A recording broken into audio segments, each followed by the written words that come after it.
Welcome back to the podcast. This is season 3, episode 4, and this week's episode is sponsored by MPB. If you're looking to sell or trade equipment, it's so easy. You can complete a free instant quote, arrange a free courier to collect from your door at the date and time to suit you.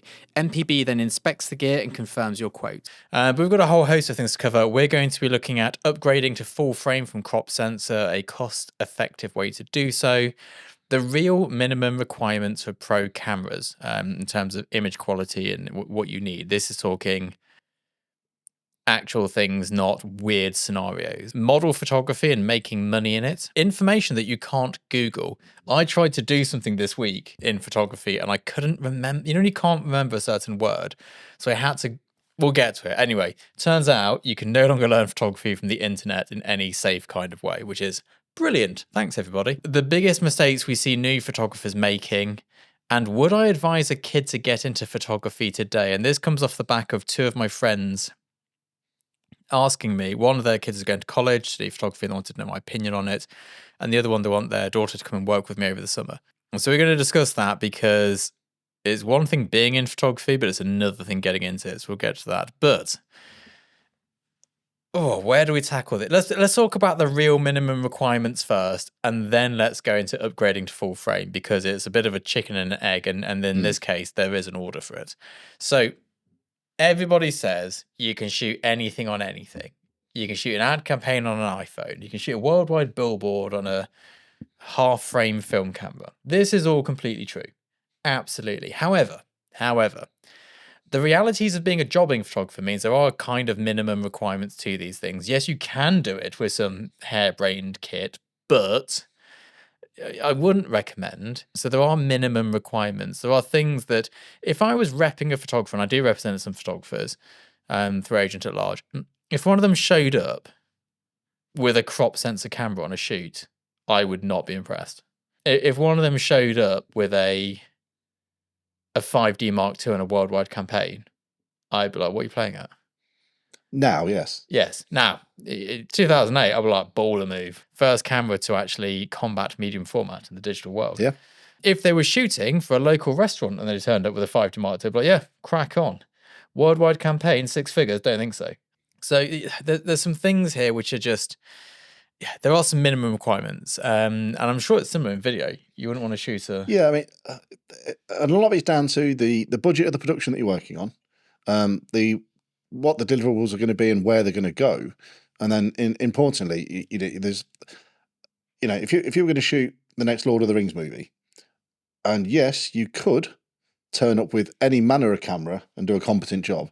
Yep. There's an expectation when you're talking about £250 million budget that you're shooting with the best thing you can get, and that's just hiring an Harry. Yeah, absolutely. It just is.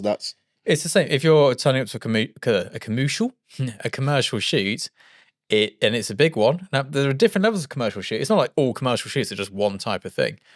I shot a commercial job for KFC a couple of months ago, and that was a small job for KFC, mid-sized job for KFC. It was out-of-home video, so it was mid-sized, wasn't TV commercial.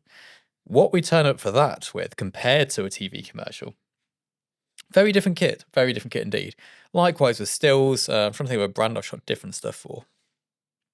I've shot for Pepsi, everything from or PepsiCo, the brand umbrella, everything from social media to worldwide campaigns. Like we're talking like a 30 grand shoot through to a 6-figure shoot, and 30 grand shoot, turn up the 5D. Good enough. But there are levels to this. So we're going to break these down. And of course, there's 1,000,001 different bits in between here. But here's what I think. I'm going to use Canon and Fuji and Phase 1 because they are the camera systems I'm most familiar with. But you can convert it to Nikon, Sony, Hasselblad. Maybe Leica at some points. So if you're shooting something and you're getting paid $2,000 or less a day, all you need is a 5D Mark II. 21 megapixels, I think, or 22 or something around that point. Shoots raw. Autofocus is pretty darn well. That is all you need. That is probably, if you look at this from a business point of view, also all you can afford. Yeah, and they're so reasonable now. Oh, like 300 quid for a mint one. To be fair, actually, get a 5D Mark III, so about the same price, and you get better autofocus Yeah. and dual card slots. And I think that was my personal favourite evolution of the 5D was the Mark It III. is a banger camera.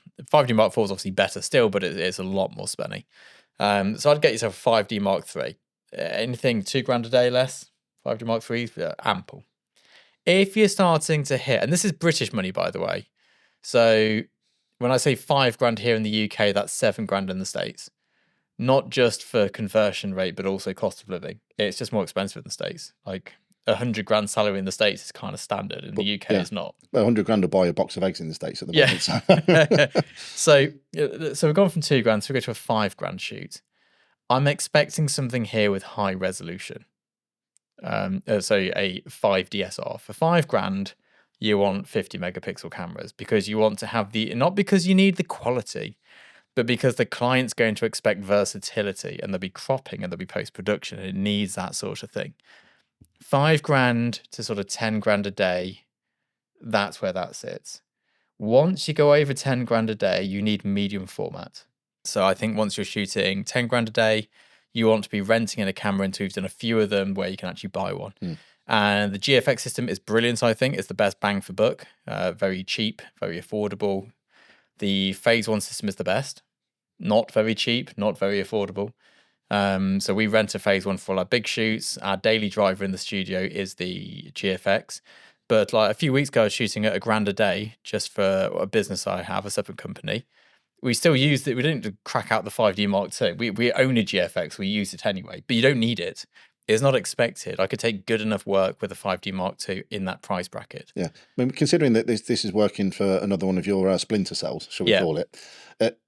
And this is often the case, like it was already rigged up and ready. So it was more hassle to swap to a 5D than to just use what was already rigged up and done. Exactly. I also can't find the tether cable, which is an issue. So I'm actually in the process of making a video because I've still got every camera I've ever worked on. Or at least I've got one copy of every camera I've ever worked with. So I'm going to do a comparison of the camera and lens I had at each era in my career and what it looks like today, like compared to my latest and greatest. But I think there's a real overspending in photography. Like all the top pros I know, who's the trainer? Antosh. So I was speaking to Antosh recently, Antosh Sugyu, and brilliant still life photographer. Shoots amazing ad campaigns. He shoots on a Nikon, I think it's called a D800. Yeah. It's like a 34 megapixel. That was the first kind of commercially available high megapixel camera. Yeah, for 35 mil. Yeah. Yeah, it was definitely the first one. He shoots on that still. It's still his daily driver. Rents a Phase if he gets a big job, but he doesn't like go around going, oh, I need a new mirrorless. And I know everyone's going to go, well, you're talking about still life stuff. What about sports? What about sports? You get paid peanuts to do sports. It's just, I don't think it's an industry anymore. I mean, not in the same way as it used to be. I think it's one of them that have taken the biggest hit. I think camera tech has helped that side of the industry so much that you can hide a lot of bad skill. I don't know anyone who makes a lot of money from sport or press or music photography anymore. Not anymore, no. Does Millington still do music? No, he kind of... The last time I spoke to him is he went down the journalist route because there was no money in music. Yeah. I mean, it's great fun to do. I love shooting. Yeah, it's cool. I mean, I love the time I got to. I mean, like some of the bands I got to shoot at like main stage at Download, I was like, as if little old me gets to do this. But you know, you don't make any money out of it. Exactly. I mean, the money you're getting paid honestly is that you've got a ticket for the weekend, and if you press, you get the RIP area, which is worth its weight in gold. If anyone's considering buying RIP tickets, please do. I mean, I think the most I ever made shooting a musician was £800. That's very similar actually to mine, and not anything like my favourite band. Now, this may become obvious to anyone that's listened to this thing before, but I'm a bit of a classic rock fan on the quiet. I do like my rock music. I spend most of my Saturday nights in a rock music bar. The most money I ever made was £1,200 for one shoot. 5 seconds of summer. Now, I've always wondered why photographers wear ear defenders in the pit. I'm like, this PA is not that loud. No. That night I discovered the reason is when you've got 13,000 teenage girls squealing at the top of their voice the minute the lights go down and Five Sauce are about to jump on stage, that's when I had tinnitus for about 3 weeks. And that's why. And then woke up the next morning, the Daily Star bought all of them because I was the only photographer there, and that was the last night of the tour in the UK. So I'm like, mate, happy days. Thank you, Five Sauce, if you're listening. Yeah, nice little payday there. Just gave me a flashback. I was photographing baby shambles at Pete Doherty, and I was side of stage, and I went in front of a monitor for like 2 seconds and blew my left eardrum pretty much straight away. I was like, that hurt for months. I literally leaned, and there was like a wall of noise. And I just went into the wall of noise, and that was it. It was gone. See, everybody on stage has got moulded in I monitors. had nothing in my ears. I was off my face as well, which didn't help my decision-making skills. But that really hurt. Couldn't balance myself properly for days. So yeah, ear defense is good. But yeah, like sports photography, if you're one of the top people at the Olympics, I mean, it's the same in any photography, to be fair. You need to be one of the top people. I always liken it to football. Everybody wants to be a footballer. Mm-hmm. Not many people are. No, I mean, you've got, 22 clubs in the Premier League? Yeah, you don't see every person who wants to be a footballer moaning about the industry in the way that photographers do. I find it weird. It's like everyone's like, oh, the industry's ruined. There's all these. I think football players or failed football players start going, oh, it's not fair. All these people came in with new shoes or whatever nonsense it is. Yeah, I mean, I think there's certain parallels. I think becoming a photographer at whatever level is more accessible than becoming a footballer at a certain level if you want to actually make money out of it. I think most people could buy a camera, go and do a bit of work to actually get, to a sensible standard, and make something resembling a living out of it. Now, whether that's as a, like say, jobbing restaurateur, photographer, whatever happens to be. Now, that person will never be shooting the cover of Vogue. No. I think that's fair to say. In the same way that I could join the Dog and Duck five-a-side team and play on a Sunday after a skinful of beer and play football to a level, quite a poor level in my case, as it would be. But at least that's your entry into that. And at no point would I think, well, I'm not playing for Manchester United or Arsenal, Chelsea, whoever your favourite team is in the Premier League. Like, the top 4 teams. Because there does seem to be a different take on not being able to make it as a photographer from photographers compared to other things. It's almost like they're entitled to it. Compared to people, I think people are like, well, I wasn't good enough at football, so I didn't make it. And they're quite happy with that. Not many people are happy to go, oh, I sucked. I just wasn't good enough. Well, I think because photography, at base level, it's all about one thing, and that's pushing a button. Now, having, as you know, I had the pleasure once of going to the Manchester City training ground while the A team were there, and we were doing a bit of promo for a headphone company at the time. And it's a different life. Like, they've all got their personal chefs and their lifestyle coaches, like, just even while they're training. It's like, it's a complete and utter different way of life to the aforementioned me down the pub with the Dog and Duck five-a-side team. Like, it's a complete sort of tiny little industry where, no, you're dedicating your life to the goal now of being a professional footballer. And you don't quite have the same way with photography. Now, you have to have the mindset and everything that goes with it, but everybody can jump in and say, right, I've got the same camera as you, Scott, let's go and do something, and your stuff will be better than mine. And it will vex me. I understand why, because I've known you for some time now. But a lot of people can't see the disconnect between, well, I'm doing the same thing, shooting the same subject at the same time as this person, but their stuff looks better than mine. Why is it? Oh, he's got a better camera, that's why. Yeah. Yeah. And yet you could swap cameras and the same thing would happen. And you'd be like, okay, it's not the camera, is it? No, exactly. And it irks me a little bit. I'm sorry, I just went really close to the microphone there. So what I'm going to do here is quickly do, so we're going to do 30% of 85,000. However I wrote the question right. So sort of going back to, here's 25,000. So if you're making 85,000 a year, your business overhead should be 25k roughly. So going back to the camera kit thing here is, because I was just thinking about, you can buy the same camera, you can buy 25k, we'll divide that by 12. So that gives you £2,125 a month to run your business on if you gross 85,000. Mm-hmm. The problem is, like you just sort of brought up there, I go and buy a brand new R5 Mark II. You go and buy a brand new R5 Mark II. I make enough to be able to afford it and you don't, but you think you've got the same kit, the same camera, and that therefore you should be able to get the same quality images. But football, it's not like footballers go, oh, your boots are better than mine. That's what I don't get, because they're marketed football boots like mad. Yeah. You know, every kid wanted to have the Predators. And everybody, back in the day. and everybody on the pitch are sponsored by whatever boot they are. They're wearing them because they're sponsored, not because that's the best boot for the job. Oh God, when I was a cyclist, I wore Asics trainers, and then I stopped wearing them. My mate's like, "Why you stop wearing Asics?" Like, "We'll stop paying." They're wearing for free. Yeah, got to get paid. You know, and it's and I mean the photography world's like that as well. Like we have sponsorship on this video here. I mean, it's not a brand, so it's different, but I wouldn't. I don't know. I mean, I probably look at it from a very different point of view to other photographers. I see it as a business. I see my value in the industry, and if I'm using your kit, I see my value to your brand. Right, I mean, we use Rode mics, and they don't pay us. Actually, Rode mics absolutely suck at the moment because I've currently got most of them being replaced under warranty. I mean, in fairness, the desktop ones are decent. These are good. These wireless Go things are absolute rubbish. But yeah, it's really difficult. And I think like I've just given you a breakdown of cameras which would be good for those price points. Say you shoot lifestyle. If you're telling me you can't shoot a worldwide campaign on a 5DSR for lifestyle because the autofocus is not good enough, I can't fathom how low your skill set is. Because I managed to shoot worldwide campaigns on a 5D Mark II with one autofocus point. One point that works. Yeah, the other ones that didn't do anything. I didn't miss focus. I didn't miss shots. No, and is the image you've created not good because it's out of focus? No. I mean, that as well. But if it is out of focus, yes, that's a problem. But now, one problem I did have with the Fuji when we used it on the portrait stuff, I had too many autofocus points. And I was in the wrong autofocus. I mean, obviously, you get better with skill and the more you use these things. I mean, I've not used autofocus really in anger for 6 years.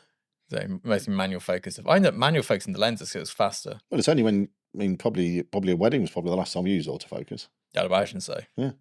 Even then, if it was backlit, you had to override it with manual focus to cut through the haze. Or you did the little trick where you get your hand, so you get your camera out and there's haze, and you put your hand just covering just up above the autofocus point so you can focus it and whip it away again. I've never missed a first kiss. I've never missed a walk down the aisle. And also, if you do get 20,000 frames all in focus, you then got to pick the right one. And the fact that you think that is the method to do it tells me you're not going to pick the right one. Yeah, the spray and pray. Yeah. Because you're not looking for a moment, you're just blasting everything knowing you've got it. Shoot the haystack, find the needle later. Jesus. So, yeah, it's a difficult industry, but there are levels of kit that you are expected to have. You can't turn up with a micro four thirds camera to shoot an ad campaign, even if it can just about get the job done. It's not about just about getting the job done. It's about getting the job done. I can't think of many genres where crop sensor is the answer. Of course, if you're off shooting some travel stuff for a airline company, that may well be the answer. Yeah, anything where you want to be, say, a bit more conspicuous. Yeah, and you want to save your back. If you're shooting the Olympic Games, for sure, the latest and greatest mirrorless, because they're all there from the rental companies. You don't turn up to the Olympics. They've got a Canon and a Nikon rental shop on site. Yeah, of course. You go in there and you get your cameras and lenses. I was on the phone to Broncola last week, and they're like, "Yeah, no, people don't buy these things. You rent them. We sell to rental houses for these particular items. Yeah. Not many people are going to buy one of these. It's expensive. You just rent it by the day." I went on a bit of a tangent here, but so I'm back to my thing. The minimum requirement is full frame. As in 35mm. 35mm full frame minimum. A 20 megapixel full frame camera is the minimum requirement. I would take a 5D Mark II over the latest and greatest mirrorless crop sensor. I'd take the latest and greatest full frame over the 5D Mark II, but I'd take a 5. Sensor size is everything. Anyone who says it isn't is trying to justify their choices. We've got everything in here from micro four thirds size up to medium format. And you can literally line the cameras up in image quality order, and it's nothing to do with age, it's sensor size. It just like, the 6K is better than that. It's not because it's 6K, because it's got a bigger sensor. Got a big sensor, yeah. These are better than my Sony cameras. My Sony has better image quality than my DJI camera. The difference between the two of them, sensor size. You know, the DJI is the newest camera I own, but it's the worst image quality. Oh, for sure. It's got the smallest sensor. Yeah. The GFX is the best. The 5D Mark II is better than the 7D, which is the same generation of camera. Yep. But the sensor's bigger. There may be some slight benefits of having a smaller sensor if you're shooting a bird at the other side of a lake and you can't afford a proper lens. But yeah, that's about the only real advantage. I mean, not that it should matter, but file size, because obviously, and again, if you're shooting in daylight, and depends where it's going. If you're just putting it on Instagram and all this, doesn't really matter. Absolutely not. But if you're shooting If commercially, you're shooting commercial, then it's a different level. I think if you've got a crop sensor camera, shop it in for a 5D Mark III. Yeah, and you'll be you.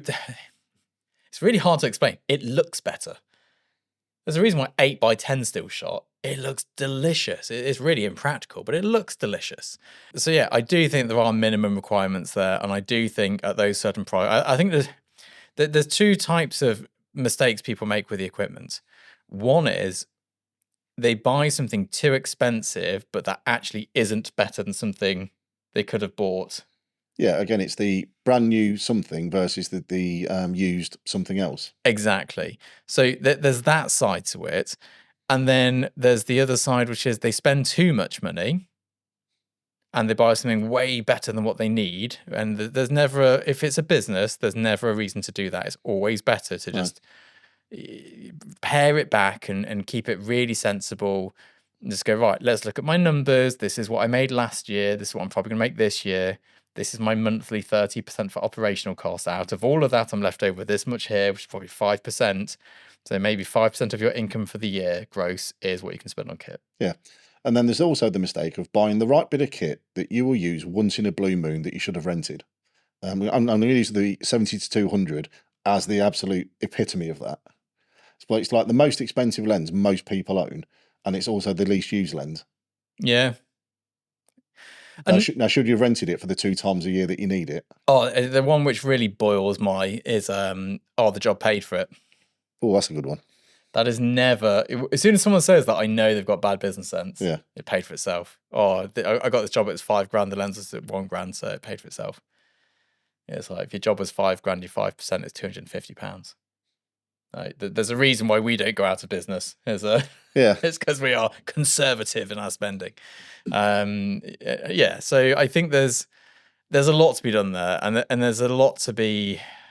I understand it. I spent years on websites and forums trying to work out which lens was a little bit better than the next one, and and to be honest, when I was doing this, I didn't have the money to buy any of the lenses. It was an irrelevant pipe dream. Yeah, it's like which Ferrari am I going to buy this week? Yeah, exactly. Whereas now I've got the money to buy it, and I don't care because I know it makes no difference. It's a big campaign, medium format, mid-size campaign, 50 megapixels.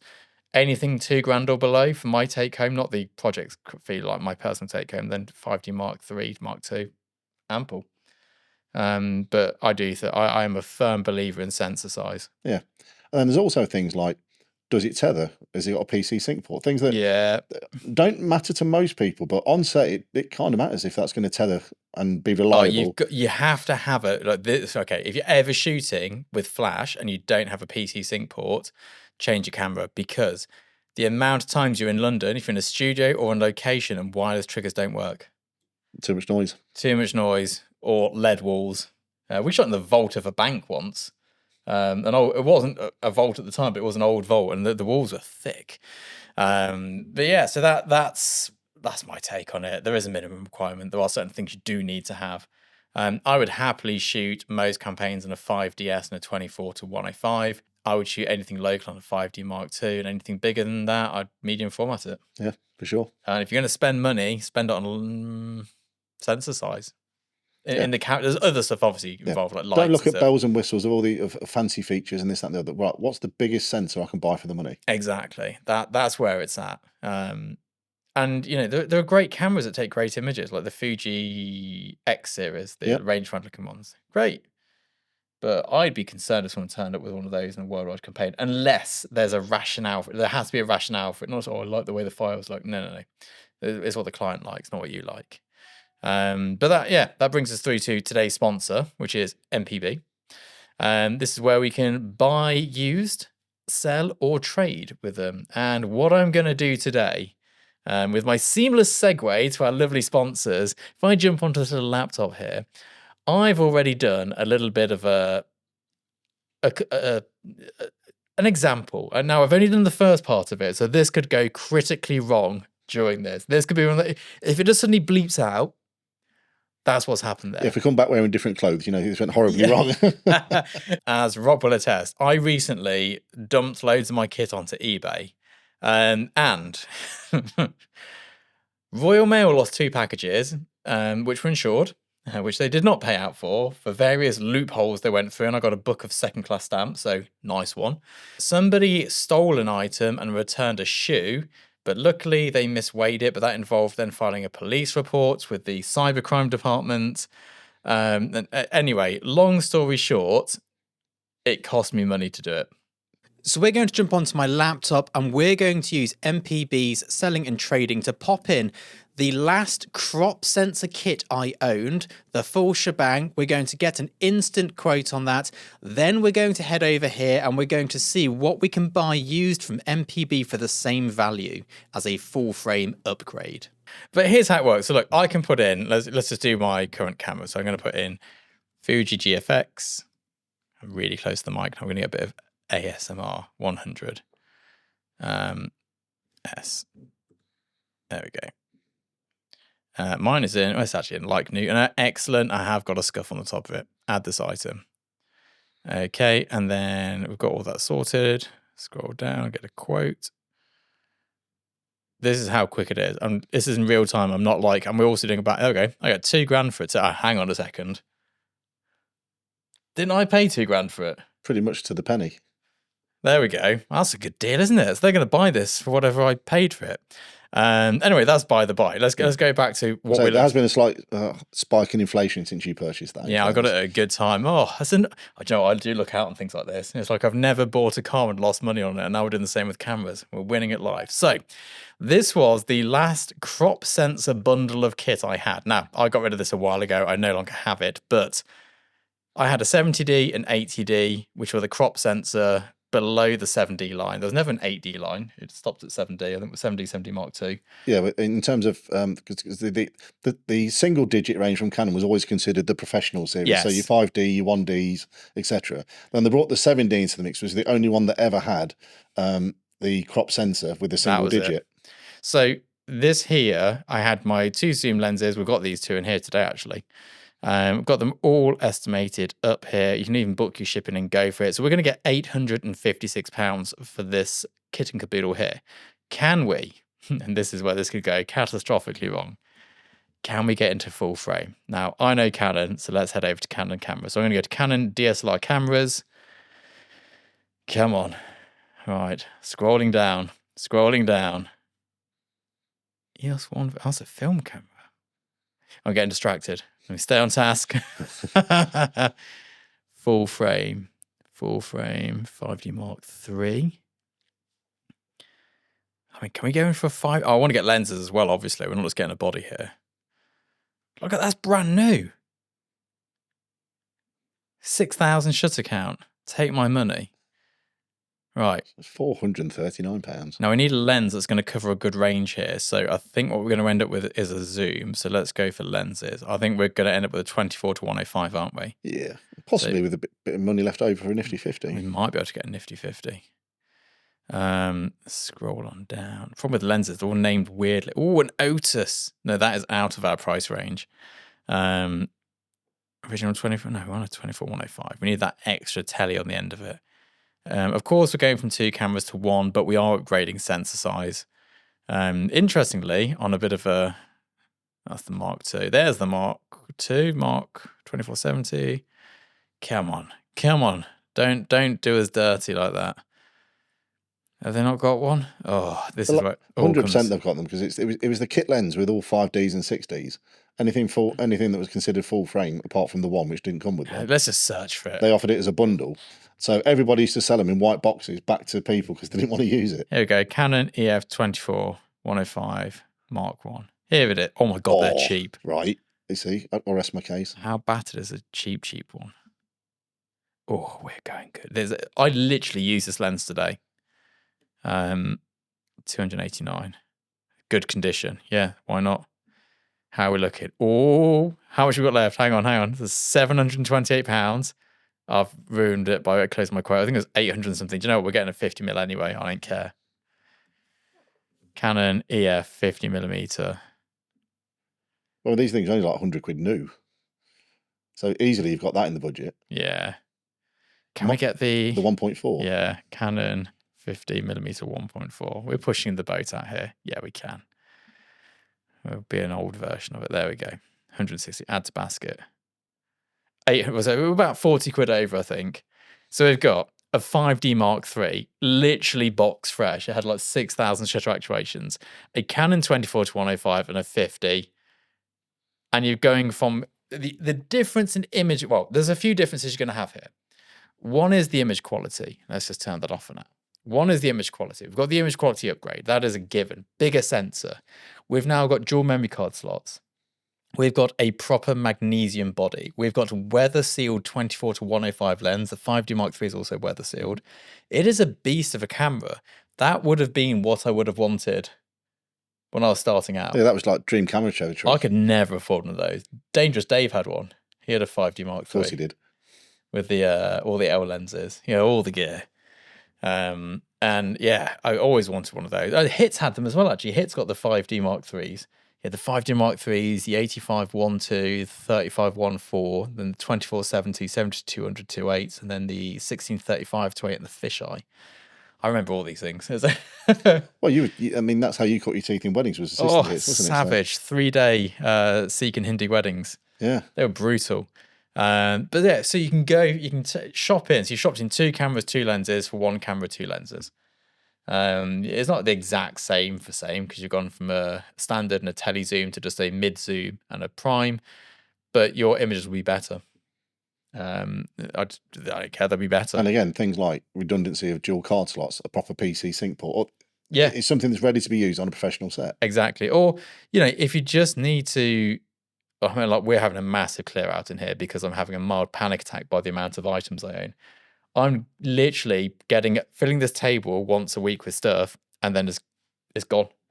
And this just takes all that hassle away. They'll book the shipping for you, so they'll come and collect. Like, it's so easy. You get the price there, assuming you've marked it all correctly. It goes through nice and easily. They're great to deal with. You get a guarantee with used stuff you buy as well. It's just nice and easy, isn't it? Hassle-free is the correct word. Hassle-free is the correct word, unlike my experience of Evil Bay. Oh, that was such a bad time. I can't believe I ended up with the police involved and just trying to clear some space. I know, it's crazy. So we're clearing out the prop house as well, and I was about to eBay it all, and I'd got it all in boxes and all that, and I just drove it to the charity shop. They're like, what's all this like? It's props. Like, so this is quite valuable. I was like, just take it. Please just take it. Just so I don't have to face the world of eBay too. Oh, it's so brutal. But as you know, with all of our sponsors, we only take on sponsorship here from people whose services we use. We do not take on sponsors from random brands and people. It's not that sort of thing. This is not my main business. This is not my main squeeze. If it was, for sure, I'd be slinging some dubious sponsorship deals, but it's nice to work with brands that I like to use. All the cameras and lenses in here are from MPB, and yeah, whenever I've got kit that is suitable for MPB, a lot of my stuff isn't. I don't think they're going to I don't know. I'll put all my Broncolor kits I'm getting rid of into there, see if they want that. They may do. I've never seen Broncolor on MPB, but you don't know, do you? No, but because it lasts forever. And once you've used it, why would you use something else? I know. People that buy it literally run it till failure. I was on the phone to Broncolor last week, and I was showing them some of the kit. I was like, can you let me know where these are from? Like, they're from 2009. I was like, oh, cool.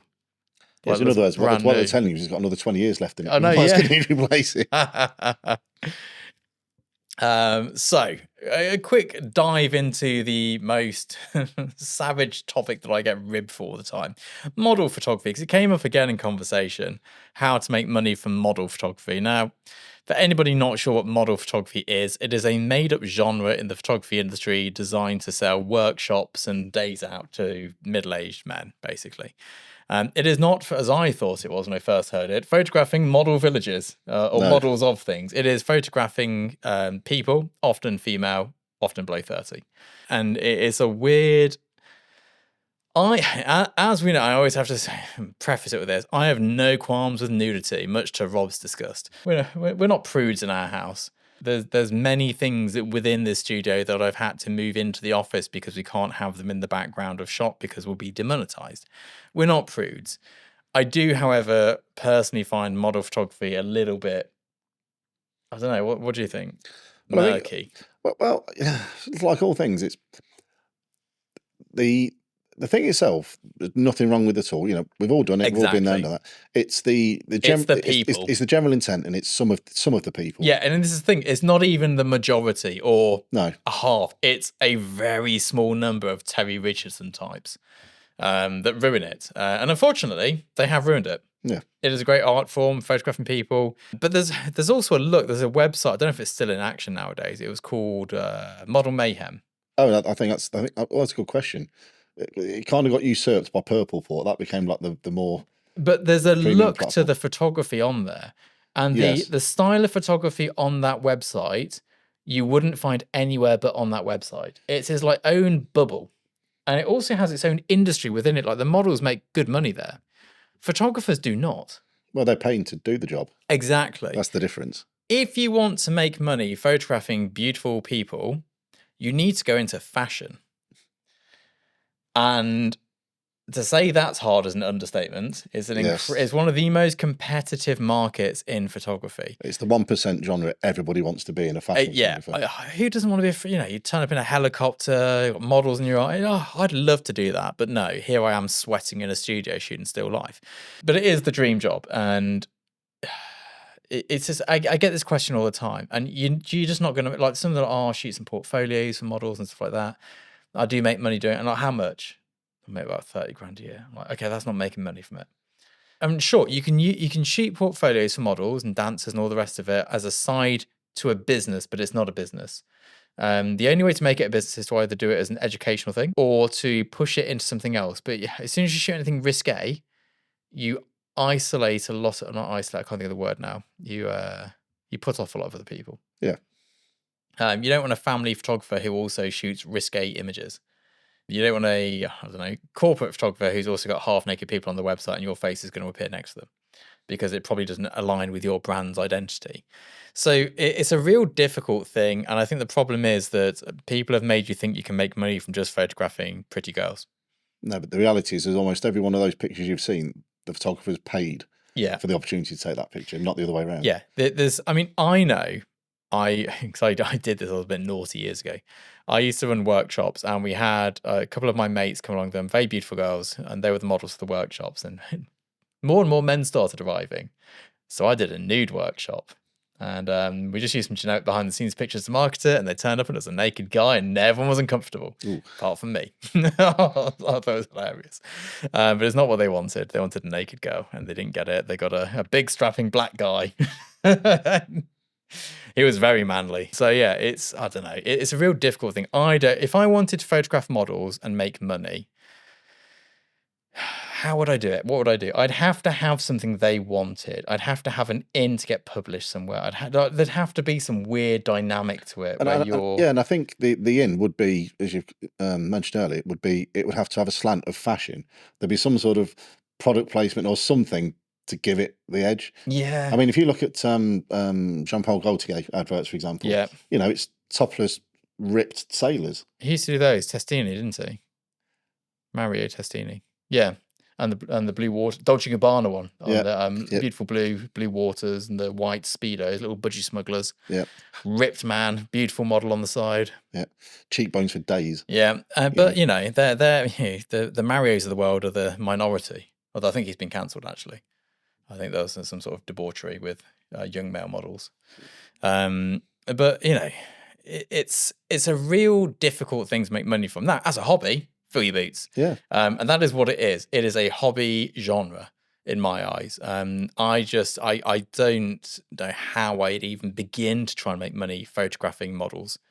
I mean, we use models in a lot of shoots, but they're never the subject. They're holding it, eating it. Yeah, and this is my point. They're an accessory. They're like a tablecloth to the shot.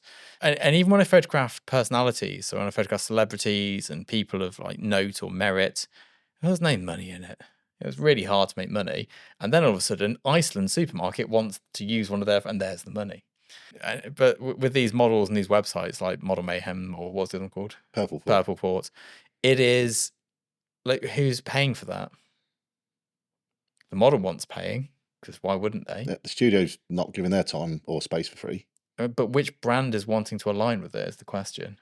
Well, none. Exactly. And then you get all these small magazines where you can submit work to them, but it's great, it's not always published. It's like, again, for free, just so you can say I'm a published photographer. Yeah, I mean, I can say I'm an award-winning photographer. I don't, because I've not won an award of what I believe to be merit. I think there's only probably 3 photography awards worth saying I'm an award-winning photographer over, and I am not winning any of those in my lifetime. But yeah, it's a real difficult thing, and I think the thing that annoys me about it is that people are led to believe they can make a job from it. Because that's how people sell the workshops. I know. Dare I say it? Yeah, and I don't think it's as bad as it used to be. Like, a lot of it is now. I think it was worse when I was starting out, and I think nowadays there's less of it. I think it's a dying breed almost. I don't see people selling that dream anymore, but I do know that a lot of people have bought into that dream, and I know that because I get emails from them going, "Oh, can I sign up to a mentorship program? I'm trying to be a model photographer." I have to email them back and go, "That's not a job. You'd be a fashion photographer, but you actually need to know fashion." Yeah. And none of them ever do. And those that do make it really quickly. It's I don't know. So it's a real difficult thing, isn't it? It's a real hellish place to be, where I made the mistake as well. I watched loads of YouTube video, and this again, the content today is not like this. It's a different content now. This would have been 10 years ago when I was starting out. And the content I watched led me to believe there was an industry in something that didn't exist. And I worked really hard to get really good at this thing. And the industry actually didn't exist. But because the only access I had to it was through these YouTube channels, I thought it was there, and it wasn't. And it wasn't until, 2013, 2014, when I think I found the Chase Jarvis channel. Yeah. And I was like, oh, that's how it is. And the speed in which I then made money was insane. So I suddenly stopped trying to chase a job that didn't exist. And it was no harder. It was just I was pointing my ship in the right direction. Yeah. So, yeah, it's a shame. And it's a shame that people are still... It's from the camera club era almost, isn't it? Yeah. It's that which is still very much a thing. Because it's, again, hobbyists will spend money on their hobby. It is still a thing. But I went to the photography show a few years ago, and I'll tell you what, I was sickened by I've got all the photos still. I took photos of every stand like this. Just stands, and it was like camera club, like old man with a 70 to 200 photographing a half-naked woman. Yeah, from stand to stand. From just over the minimum focus distance. Yeah. Just to maximise that resolution. And it was interesting. So I went and I saw that. And then I came back a few years later. So I was booked to talk a few, and it wasn't there anymore. They're all gone. They'd finished. There was literally like girls on motorbikes. It was like going back to the 90s. And this was probably in 2015, 2016, I saw that. And then when I went recently, there was still a bit of that going on. There was still a few dated brands doing that sort of thing, but the majority had stopped. Yeah, the world has moved on at a pace. It has moved on at a pace. In terms of what's deemed acceptable and not. Yeah, and I think it's good that we move. I know a lot of people are like, oh, it's all woke. It's like, yeah, well, do you know what? We used to stone people for being gay. And I'm glad we don't do that anymore. Yeah, so label me woke. So yeah, I think it's a shame. It's very difficult to do. And I think what you need to do is realign what you're actually targeting, and not see it as model photography, but see it as I photograph people. Fashion, product, whatever it is that people is part of the image. Believe me, if you're going into fashion and you can't read the images in a Vogue magazine and understand the narrative, just stop. You're not going to learn fashion. If you haven't studied fashion, if you don't understand fashion, you're not becoming a fashion photographer. No matter how beautiful your photos are, they will not resonate in the industry. Yeah, you just have to look at what I wear. I don't understand fashion. I'm wearing a corduroy shirt because it's comfortable. Nothing to do with fashion here. So, leading on from misinformation, I can't remember the exact term, but I had to Google something, and there's a phrase. I can't remember the thing I can't remember is what we're going to hear. There's a phrase I can't remember, which now I can't remember what it was, and I had to Google a topic subject area to jog my memory of the phrase. And as I was Googling this, I found the phrase straight away, the terminology I needed. And it was photography related. I started reading the rest of it. And when you do a Google search, there's that bit at the top which is like AI answer. Now, not everyone will have noticed this, but within the first paragraph, it contradicted itself. And we're talking physics here. There's a right and a wrong answer to this. It's not open for interpretation. There's no alternative facts. It's physics. So there was a contradiction. But even without that contradiction, both of those things were wrong. So I started Googling other things, really basic things. How to create softer light in photography. Misinformation in there. How to create harder lighting. Every AI generated answer, most of them were like pretty good. They got you there. I just started going niche and niche. There were some curveball wrong answers in there. And also, when you hit search each time, it changes slightly because it's AI generated. Yeah. So I then started looking. I'm looking into a parabolic at the moment because the reflector does half of what I want and a softbox does half of what I want, but neither of them do the whole thing. So I started searching about parabolic lights and, again, gross misinformation. I went down past the AI into some websites with stuff written about them. I finally found one that was correct, but the only reason I knew it was correct is because I know something about the subject matter. A lot of them were entirely false. Some of them were talking about the size of the modifier compared to the size of the area of light it will fill. It's going like, oh, a bigger softbox will fill a bigger area. That's not entirely true. Like all things, Obi-Wan once said, from a certain point of view. Yeah. I can light an entire set from a light yay big. I can also not do it with that massive octabox back there because of the shape of it and the fact that it doesn't spread the light in the same way. It is not the way it works. So there's a whole load of misinformation, and it got me thinking and also realizing. And I also bought a machine which is sat in the office at the moment. Now I'm on YouTube. I do adverts. I make it very clear when we're doing an advert. If I don't say this is an advert, this is a sponsor, it's not. I bought this thing and I read hundreds of reviews and I couldn't find a single one that wasn't a paid for in some way, whether it was gifted to the person, whether it was a paid sponsorship, or whether they had some sort of affiliate link at the bottom. All of those reviews are meaningless. And the way that I found some real world reviews in it was to go into a Facebook group about owning the product. And that's where you found the actual information, or a Reddit group. Reddit groups are always pretty good. And it's just gutting that the internet is no longer the place to go for information. You've now got to go back to the library and get a book. And I also started going to forums because these parabolic things, not many people own a para. So I went into forums and people were talking about them, and I was like, oh, reading this, I was like, great, this is people who've got the kit. Turns out some of them didn't have the kit. They were just repeating what they'd read elsewhere. And some of them that had the kit didn't know what they were talking about anyway. I mean, I'll point you back to, we've discussed him, Frono's photo. Yes. The amount of his photo news where he's literally just reading verbatim from the spec sheet, from the press release, from the brand. It's like, I can read that myself, mate. Like, yeah, I never understand those videos. Obviously, people like them because he runs a very successful business. I can only, knowing what I know about photography on YouTube, I can only imagine how much money he makes from that. Yeah, I mean, he cashed in on the early days, I think. He was one of the first YouTubers I watched. I loved it because I was a music photographer. He was a music photographer. Yeah. It was great, and he taught you how to get press passes and stuff. Obviously, it's a very different channel today to what it was back then, because people got to eat. Yeah. I think he's done really well for what he has. It's a great channel. I think he's a good personality. If you like, obviously, it's any personality, you either like them or you don't you? There's no. Yeah, but I think like the zaniness has definitely been amped up over the last few years.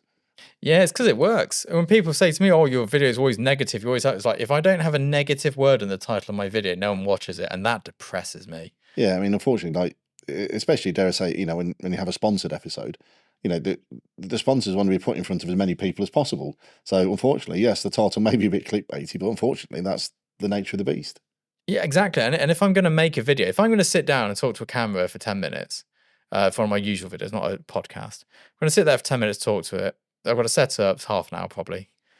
I've got to edit it, it's another half hour, so that's an hour. And then what? No one watches it because I don't use a negative word. It's a bit depressing. Yeah.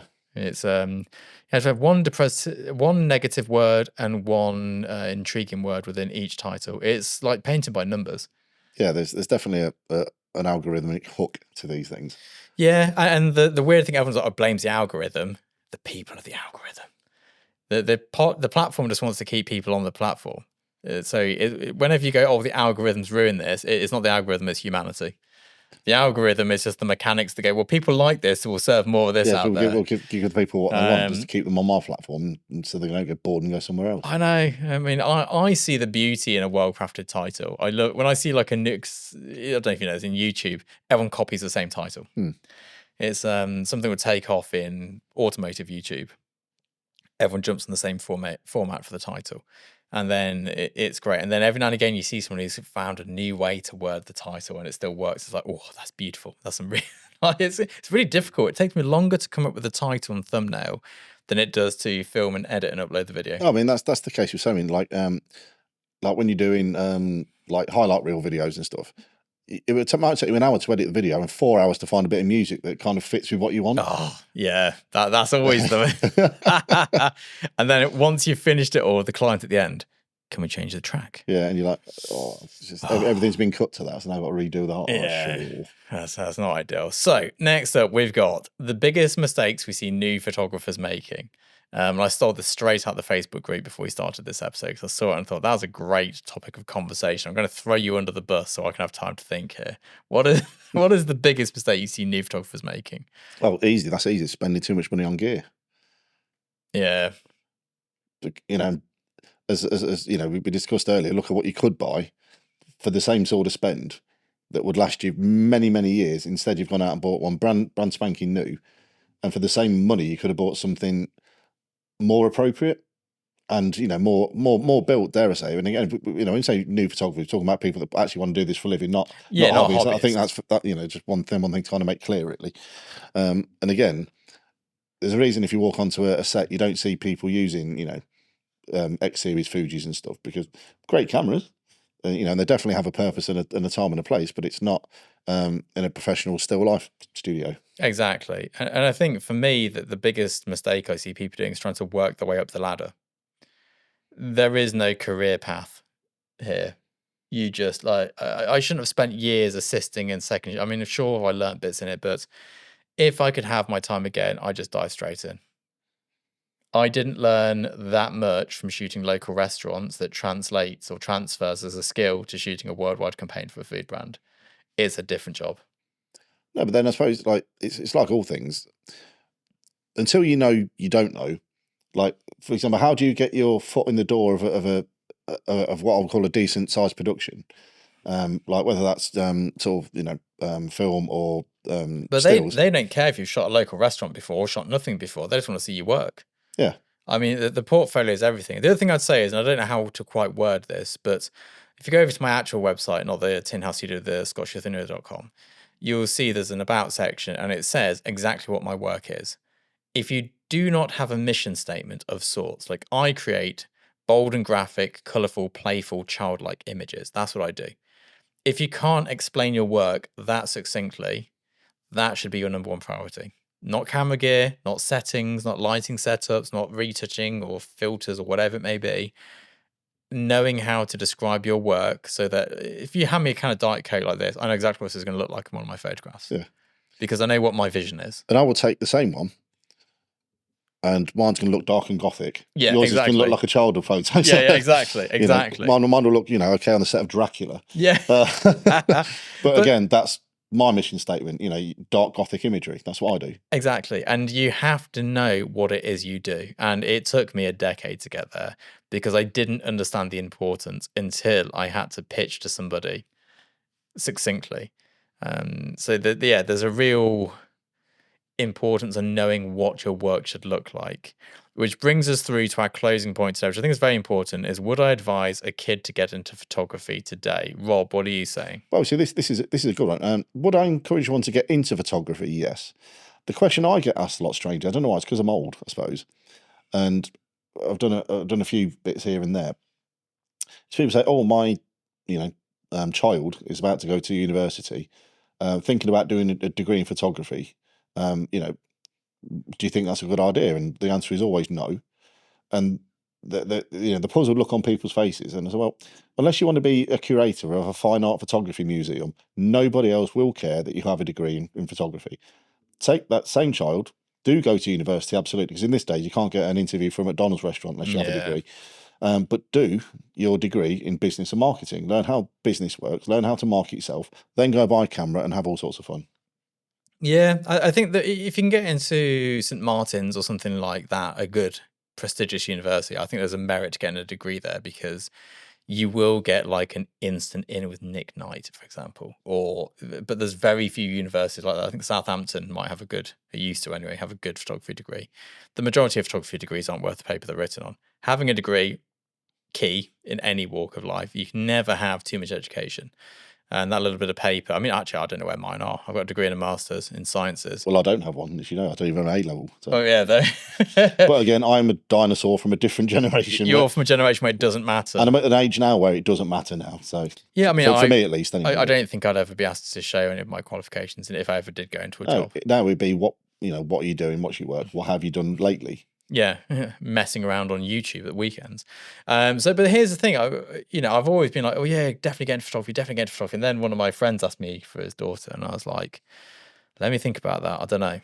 If one of my kids wanted to get into photography, it'd be different, because I could show them exactly how to do it and not guarantee their success, but pretty much guarantee their success. At least kind of fast track them and point them in the right direction. Exactly. And I think also, in 2025, if this dates the podcast, sorry, it's important to say that when we talk about photography, we don't just mean about still images anymore. Well, this is what I was going to say to my friend. I was like, if she's going to go into photography, she needs to learn to shoot and direct moving image as well. Yeah.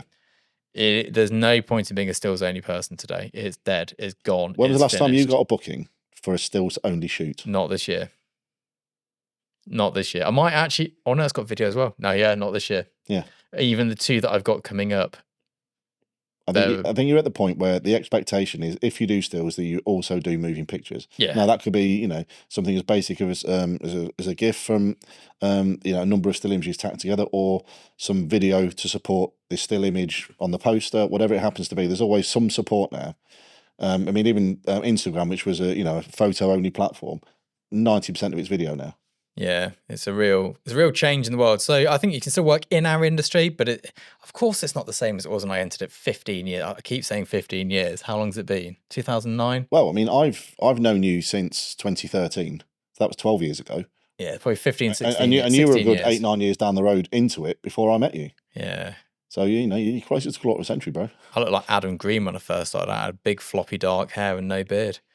You could see my ribs through my shirt. I was a hungry student, quite literally. It's because you literally couldn't afford to eat. It wasn't a lifestyle all choice. about that ramen noodle life. Yeah. Yeah, so there we go. That's what I'd say. I think I still would, say people can get into this, but it's different. You can't be a stills only person. If someone wanted to go into moving image, I'd be like, yeah, fill your boots. You're safe. And certainly on the sort of, if you've got any interest in sort of independent films and things like of that nature, there's certain jobs that are really hard to find people that are good at. Yeah. Like a good producer is worth their weight in gold. Oh yeah. And that is a thankless task. So, if you can find a niche or actually just be good as a producer, you will get hired and you will find work. And there's so many jobs in this industry. If you think like who's on a shoot, your retoucher, your digitech, your runners, your sparks, your assistants, your lighting assistants. Who else do you have? Gaffers, grips. Yeah. They come in their own van with kit in them, with their little mirrors all shined up. You got your producers, art directors, creative directors, directors. There's so many roles in this industry. I think if you're a creative person, you'll always be able to be creative. It's never going away. Yeah. The medium, the output will change, but we'll still be here. And I think, like I would always say, encourage people to try as much of it as you can to find out what you do and don't like. I mean, like for example, my first short film, I did everything apart from write the script and act in it. So it's like, write the theme tune, sing the theme tune, star in the show. And I was like, I don't want to direct.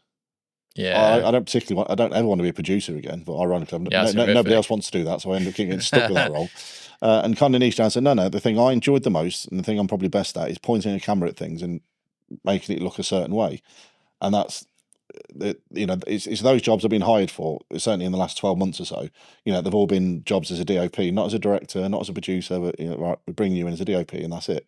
So I've loved that. That's been great for me. That's exactly what I wanted to focus kind on of the be. one thing you're interested in. Yeah, well, and the thing I was better at. Yeah. I mean, I did the other ones under sufferance, and if you're doing anything under sufferance, you're never going to completely give your heart to it. It's never ideal, is it? I mean, I did it for the first film for sure because it was kind of a passion project I had in my heart for years.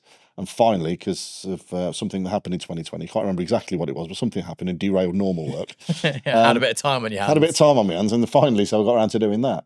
So you do kind of give that the good old Corrie's try, and then I managed to palm off the director role for the second one, which was great for me because again I could just sit there and push a button. Now I still got lumber with the producer role, making sure people turned up and everybody knew where to be and all this sort of thing, which I still don't like, but it's your own film, you're funding it. Yeah, you've got to do it, haven't you? Got to get it done. Yeah.